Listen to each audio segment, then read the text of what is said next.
د آمو سیند د څنډو د تحکیماتو رئیس د دغه سیند په شاوخوا کې د تحکیماتو د کار پرانیستې په موخه د بلخ ولایت د شورتیپې ولسوالۍ د بشیرلي کلي ته سفر وکړ. نوموړی وایي چې د دې پروژې په پرانیستي سره به د بلخ د شورتیپې ولسوالۍ څلورم کلی بشیرلي وي چې د سیند د خونړیو څپو څخه ژغورل کیږي. دا پروژه کومه چې موږ افتتاح کوو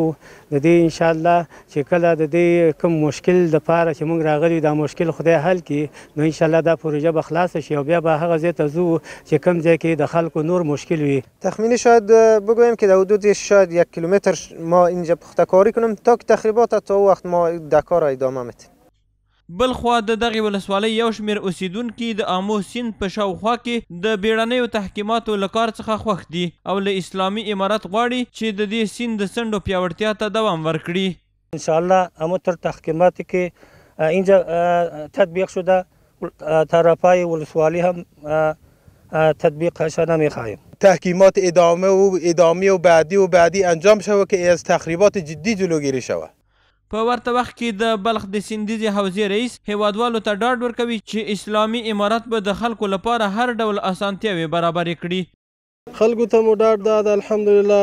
د موږ د اوبو انرژۍ وزارت رهبري هر وخت هغه په دې باندې تاکید کوي کوشش کوي دا په نظر کې لري چې د خلکو ته داسې کارونه وشي چې دوی ته د قناعت وړ وي او دا خپل مځکه او خپل هیوادوال له مشکلاتو نه خلاص کړو.